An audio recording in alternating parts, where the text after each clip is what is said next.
In the acronym SOUL, whole foods are represented by the U, which stands for unprocessed.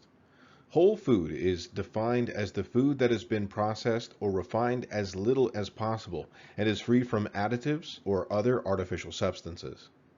Whole plant foods like vegetables, fruits, whole grains, nuts, and legumes retain their fiber and beneficial phytochemicals and nutrients that are often removed in processed foods.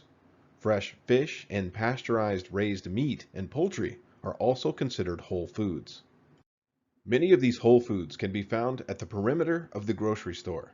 This is why going to the store with the intention of shopping the perimeter can help many people avoid the temptations of processed foods. However, there are foods on the perimeter that are more processed, like artificially colored and flavored yogurt. And there are foods in the center aisles, such as beans and whole grains, which are less processed. The only way to know for sure if you're buying less processed, packaged foods is to read the ingredients label.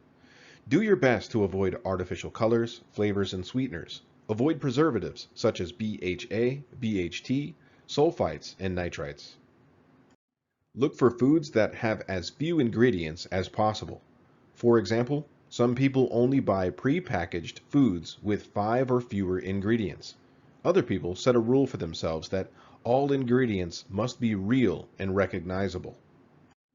The purpose of the 1990 Nutrition Labeling and Education Act was to provide consumers with a user-friendly food label that showed the nutrient content of the product and how it fit into the USDA balanced 2,000 calorie diet. All ingredients were to be listed in the order of their weight. In other words, the first ingredient would be something that the product is made most out of, like flour in a pastry. After the Labeling Act, all colorings and sweeteners had to be disclosed as well. The first thing you will see on the nutrition fact label is the serving size information. Remember, this is not what the whole package or box contains. The serving size is what the manufacturer considers as one serving. The next section of the label lists the amount in grams or milligrams of macronutrients and nutrients of concern for specific chronic diseases like sodium, cholesterol, and sugar. Beneath that are nutrients that have a positive impact for health and wellness like vitamin D, calcium, and iron. On the right side of the label, you will see percentages next to a number. That stands for the percentage of the nutrients that the product contains based on a 2,000 calorie diet. Your daily values may be higher or lower depending on your calorie needs.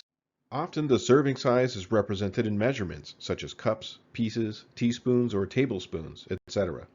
Note that the serving size may actually be very small relative to amount most people would eat at once. For example, if a box of cookies contains 2 servings and you eat the whole box, then you must double all of the amounts on the label. It would have doubled the calories, doubled the fat, cholesterol, carbohydrates, protein, and vitamins and minerals. The effect of this serving size multiplication on the number of calories can sneak up on consumers. In general, if a product has 400 calories or more, it's considered to be high in calories. If it has 100 calories, it is considered moderate. And if it has 40 calories, it is considered low. Let's give you an example here. Take a bag of Kettle brand crinkle cut potato chips. If we only look at the information on the front of the bag, we think it's healthier because it is natural and non-GMO. However, the serving size is 9 chips, and one serving is 140 calories.